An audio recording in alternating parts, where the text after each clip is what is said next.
नमस्कार मित्रों, मैं ज्योतिषाचार्य एडी शास्त्री और मेरे YouTube चैनल नक्षत्र एस्ट्रोवर्ट पर आप सभी दर्शकों का हार्दिक स्वागत, अभिनंदन। उम्मीद करता हूं आप सभी आनंद मंगल में होंगे, कुशल मंगल में होंगे।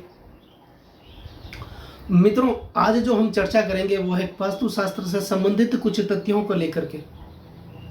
तो अगर आप मेरे चैनल पर नए हैं तो मेरे चैनल को ज़्यादा से ज़्यादा सब्सक्राइब करें, ज़्यादा से ज़्यादा लाइक करें और ज़्यादा से ज़्यादा शेयर करें। बेल आइकन बटन पर क्लिक करें ताकि आने वाले मेरे नए वीडियो के नोटिफिकेशन आप लोगों तक पहुंच सके। प्रिय मित्रों, अपने घर का सपना प्रत्येक मनुष्य देखता है और यदि यह कहा जाए कि व्यक्ति की अधिकतर कर्म शक्ति अपने सपने के घर को साकार करने में लगती है तो कोई अतिशयोक्ति नहीं होगी। और यदि उसका अपना घर ही उसके दुखों का कारण बन जाए तो स्थिति और भी ज्यादा त्रासदायक बन जाती है। और इसके लिए हमारे ऋषि मुनियों ने गहरा चिंतन व्यक्त किया है। भारतीय वास्तुशास्त्र में भूमि के चयन से लेकर उसके निर्माण के बीच आने वाली प्रत्येक स्थिति की विशद चर्चा की गई है। और इतना ही नहीं, यदि इस दौरान किसी प्रकार की भूल हो जाए, अर्थात निवास या व्यवसाय स्थल किसी वास्तु दोष से युक्त हो जाए, तो हमारे ऋषि मुनियों ने इसके निराकरण के लिए वास्तुशास्त्र में बहुत कुछ उपाय बताए हैं। आज के युग में मनुष्य के जीवन में एक ऐसा दौर भी आता है कि उस समय उसे चारों ओर से केवल विफलता ही हाथ लगती है। वह छोटी बड़ी कामनाओं के लिए तड़पता है। ऐसे में निसंदेह उसकी ग्रहदशा अनुकूल नहीं होती है, लेकिन शोधों के आंकड़े बताते हैं कि इस तरह की स्थिति उत्पन्न करने में वास्तु दोषों के प्रभाव को भी नकारा नहीं जा सकता। विभिन्न प्रकार के वास्तु दोष किसी विशेष उद्देश्य से खरीदी गई भूमि के चयन से लेकर भूमि परीक्षण, मिट्टी परीक्षण, नींव खुदाई, कक्षों का निर्धारण, आंतरिक साज सज्जा तथा भवन संबंधी निर्माण कार्यों के दौरान ये वास्तु दोष उत्पन्न होते हैं। मित्रों, ये वास्तु जो दोष हैं वो भीषण प्रभाव वाले होते हैं। और ये वास्तु दोष जिस भवन में अपना स्थान बना लेते हैं वहाँ सदैव दरिद्रता छाई रहती है, कष्टों का वातावरण बना रहता है, सुख दूर भागते हैं, लक्ष्मी का प्रवेश बाधित होता है, अर्थात एक के बाद एक निरंतर बाधाएं आती रहती है। मित्रों, वास्तु जो शब्द है वो संस्कृत की वस धातु से बना है, जिसका अर्थ है बसना, निवास करना। और वास्तुशास्त्र में सबसे ज्यादा दिशाओं को महत्व दिया गया है। और ऐसा कहा जाता है कि जिसकी दिशा सुधर जाती है उसकी दशा सुधर जाती है। मनुष्य और ब्रह्मांड की उत्पत्ति प्रकृति के पंच महाभूतों पृथ्वी, आकाश, अग्नि, जल और वायु से हुई है। और मनुष्य के जीवन में इन पंच महाभूतों का बहुत ही विशेष योगदान होता है, महत्वपूर्ण स्थान होता है। प्रकृति के नियमों के विरुद्ध आचरण करने पर इन पंच महाभूतों का बैलेंस बिगड़ता है, बैलेंस गड़बड़ा जाता है। तो यह जरूरी है कि भवन में इन पंच महाभूतों का बैलेंस बराबर बनाए रखा जाए ताकि हम सुखपूर्वक जीवन यापन कर सके, आनंददायक जीवन यापन कर सके। मित्रों, पूरे वास्तुशास्त्र का वर्णन एक ही वीडियो में नहीं किया जा सकता। इसके लिए मैं अलग अलग वीडियो लेकर के आपके सामने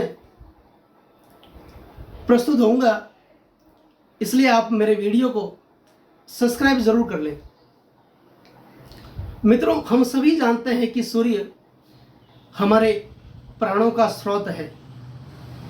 सूर्य जीवनदाता है और प्रातःकालीन सूर्य की किरणों में जीवन देने की शक्ति होती है। और ऋग्वेद में यह कहा गया है कि सूर्य की किरणों में रोगों को नष्ट करने की शक्ति होती है। अब पृथ्वी की सतह को दो भागों में परिकल्पित कर दिया गया, एक सूर्य उदय का भाग और एक सूर्य अस्त का भाग। अब सूर्य के प्रकाश में पूरे दिन निरंतर परिवर्तन आता रहता है। सुबह की सूर्य की किरणों में विटामिन डी होता है, जबकि दोपहर में जब सूर्य दक्षिण में आते हैं उस समय सूर्य की किरणों में विटामिन एफ युक्त अल्ट्रावायलेट किरणें होती है, जो हमारे शरीर को नुकसान पहुंचाती है। और यही कारण है क्योंकि सूर्य उदय पूर्व में होते हैं, और इसी कारण से वास्तुशास्त्र में पूर्व दिशा को काफी महत्व दिया गया है। और भवन में पूर्व दिशा के द्वार को सबसे श्रेष्ठ माना है, क्योंकि अगर भवन का मुख्य द्वार पूर्व दिशा में होगा तो भगवान सूर्य की सुबह की किरणें घर में सीधी प्रवेश करेगी और घर के वातावरण को एक सकारात्मक ऊर्जा प्रदान करेगी। प्रिय मित्रों, अब बात करते हैं आग्नेय कोण की। अगर वास्तु शास्त्र के हिसाब से देखें तो अग्नि कोण के स्वामी अग्नि हैं, और अग्नि को अग्नि कोण में ही प्रज्वलित किया जाता है। लेकिन अगर विज्ञान की दृष्टि से देखें तो अग्नि कोण पूर्व और दक्षिण के बीच का कोण है, पूर्व और दक्षिण के बीच की दिशा है। तो पूर्व से विटामिन डी प्राप्त होता है और दक्षिण से विटामिन एफ युक्त अल्ट्रावायलेट किरणें प्राप्त होती है। और ये दोनों ही चीजें रसोई में रखी खाद्य सामग्री को लंबे समय तक खराब होने से बचाती है। यही कारण है कि रसोई घर को आग्नेय कोण में बनाया जाता है। मित्रों, अब बात करते हैं दक्षिण दिशा की। घर का मुख्य व्यक्ति जिसके ऊपर पूरे घर की जिम्मेदारी हो, जो घर का बैलेंस बना के रखता हो, पूरे घर का वजन लेके चलता हो, उस व्यक्ति का शयन कक्ष दक्षिण दिशा में बनाया जाता है। क्योंकि विज्ञान की दृष्टि से अगर देखा जाए तो पृथ्वी जब सूर्य के चक्कर लगाती है तो दक्षिण में झुकी हुई रहती है, अपनी कोणीय स्थिति लिए हुए रहती है और अपना बैलेंस बना करके वो रखती है। तो ये जरूरी है कि घर का मुख्य व्यक्ति का शयन कक्ष अगर दक्षिण दिशा में होगा तो वो भी पूरे घर का बैलेंस बना करके रखेगा, अपनी जिम्मेदारियों को समझेगा। अब इस पृथ्वी पर 16 प्रकार के मैग्नेटिक फील्ड पाए जाते हैं, चुंबकीय क्षेत्र पाए जाते हैं, जिसमें 4 प्रकार के चुंबकीय क्षेत्र हमारी शारीरिक गतिविधियों को ऊर्जा प्रदान करने में सहायक होते हैं। और सोने की स्थिति दक्षिण दिशा में मुख्य व्यक्ति के लिए इस प्रकार से होनी चाहिए कि उसका सर दक्षिण में होना चाहिए और पैर उत्तर में होने चाहिए। विज्ञान ये कहता है कि उत्तर से लेकर दक्षिण तक निरंतर चुंबकीय धाराएं चलती रहती है और व्यक्ति का पैर का जो अंगूठा है वो सबसे संवेदनशील अंग होता है। हम जब सर्दी, गर्मी और वर्षा का एहसास करते हैं तो पैर के अंगूठे से करते हैं। और पूर्व के समय में, पहले के समय में शिष्य जब अपने गुरु को दंडवत प्रणाम करते थे तो अपने ललाट को, अपने मस्तिष्क को गुरु के अंगूठे से लगाते थे, क्योंकि गुरु के अंगूठे में एक आध्यात्मिक शक्ति का प्रभाव होता था जो शिष्य अपने मस्तिष्क में उतारता था, मस्तिष्क में ग्रहण करता था। धीरे धीरे ये परंपराएं खत्म हो गई। जब पैर का अंगूठा उत्तर दिशा में होगा तो चुंबकीय धाराएं अंगूठे से प्रवेश करके मस्तिष्क तक पहुंचेगी। ये जीवित व्यक्तियों के लिए सोने की स्थिति इस प्रकार होनी चाहिए। और मृत्यु के बाद जब अर्थी ले जाई जाती है तो उस अर्थी के पैर दक्षिण में होते हैं, क्योंकि दक्षिण के स्वामी यम हैं और मरने के बाद में व्यक्ति को यमलोक में ही जाना होता है। मित्रों, अब बात करते हैं नैऋत्य कोण की। नैऋत्य का मतलब होता है नित्य होना, बार बार होना, और प्रेम हमेशा चाहिए, बार बार चाहिए और नित्य चाहिए। नैऋत्य दिशा प्रेम और करुणामय दिशा है। यही कारण है कि पति पत्नी का बेडरूम, पति पत्नी का शयन कक्ष इस दिशा में बनाया जाता है। और नैऋत्य कोण में शयन कक्ष में ऐसे बहुत से तथ्य होते हैं जो वास्तु दोष उत्पन्न करते हैं। इसके बारे में एक अलग से वीडियो बनाएंगे। मित्रों, अब बात करते हैं पश्चिम दिशा की। पश्चिम दिशा के स्वामी शनि हैं और शनि न्याय के देवता हैं। कुछ कर गुजरने का जज्बा देने वाले जो ग्रह हैं वो है शनि। सत्कर्म करने के लिए प्रेरित करते हैं, गहन चिंतन करने के लिए प्रेरित करते हैं और विद्या और अध्ययन के प्रेरक ग्रह जो हैं वो शनि है, जो बच्चों पे सबसे ज़्यादा कृपा दृष्टि रखते हैं। और यही कारण है कि बच्चों का अध्ययन कक्ष पश्चिम दिशा में किया जाता है, पश्चिम दिशा में बनाया जाता है। और अध्ययन करते समय बच्चों का मुख पूर्व दिशा में होना चाहिए, क्योंकि पूर्व दिशा मन को शांति व शीतलता देती है और अध्ययन करते समय मन का शांत रहना बहुत ही जरूरी होता है। मित्रों, अब बात करते हैं वायव्य कोण की।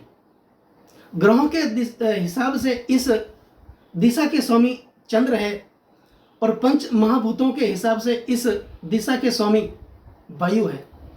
वायु जिस तरीके से घर में प्रवेश करनी चाहिए, वापस वायु के जाने का एक और रास्ता होना भी चाहिए, क्योंकि वायु स्थिर नहीं रहती, ताकि शुद्ध वायु का संचार घर में लगातार बना रह सके। और घर में अगर विवाह योग्य लड़की है जिसकी शादी नहीं हो रही है, उसका शयन कक्ष वायव्य दिशा में बनाया जाता है। और अगर दुकान है, फैक्ट्री है जिसमें तैयार माल बिकने के लिए पड़ा है, अगर वो बिक नहीं रहा है तो उसका गोडाउन वायव्य दिशा में होता है या बनाया जाता है। अब बात करते हैं मित्रों उत्तर दिशा की। व्यावसायिक गतिविधि के लिए, व्यापारिक गतिविधि के लिए जब हम घर से बाहर निकलते हैं तो सबसे पहले हमारा मुख जो है वो उत्तर दिशा में होना चाहिए। मित्रों, ब्रह्मांड से जब एक अलौकिक शक्ति का अवतरण इस धरती पर होता है तो सबसे पहले उत्तर दिशा में होता है, क्योंकि उत्तर दिशा द्रव्य और मुद्रा को आकर्षित करती है, धन को आकर्षित करती है। और इस दिशा के स्वामी धन के देवता कुबेर हैं। तो घर में तिजोरी, अलमारी, केस बॉक्स या पैसा रखने की जगह उत्तर दिशा में बनाई जाती है। और दुकान में, फैक्ट्री में पैसा रखने की जगह कैश बॉक्स को उत्तर दिशा में ही रखा जाता है। मित्रों, अब बात करते हैं ईशान कोण की। ईशान कोण उत्तर और पूर्व के बीच का कोण है और इस कोण में, इस दिशा में पूजा स्थल बनाया जाता है। और इसका कारण यह है कि जब हम ब्रह्म मुहूर्त में सूर्य उदय से पहले पूजा करते हैं किसी भी भगवान की, उस समय हमारे शरीर पर बहुत कम वस्त्र होते हैं और उस कारण सूर्य की सुबह की किरणों का, ब्रह्म मुहूर्त की किरणों का प्रभाव हमारे शरीर पर ज़्यादा से ज़्यादा पड़े। मित्रों, सूर्य पूर्व दिशा में हमारे घर का मुख्य द्वार, यह सबसे श्रेष्ठ माना जाता है। और मुख्य द्वार के सामने ऐसी बहुत सी चीज़ें होती हैं जो वास्तु दोष को उत्पन्न करती है, जैसे पेड़, बिजली का खंभा, खूंटा, ऐसे बहुत से होते हैं। और हम सभी जानते हैं कि पेड़ समय के हिसाब से ऑक्सीजन देते हैं और समय के हिसाब से कार्बन डाइऑक्साइड और कार्बन मोनोऑक्साइड भी देते हैं।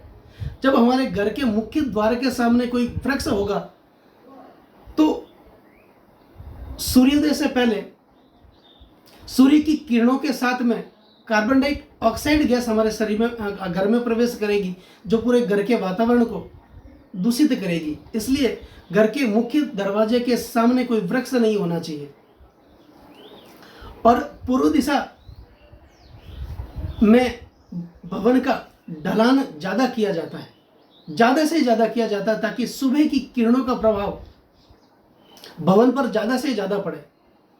प्रिय दर्शकों, अगर ये वीडियो आपको पसंद आया तो इस वीडियो को ज़्यादा से ज़्यादा शेयर करें, ज़्यादा से ज़्यादा लाइक करें और ज़्यादा से ज़्यादा सब्सक्राइब करें।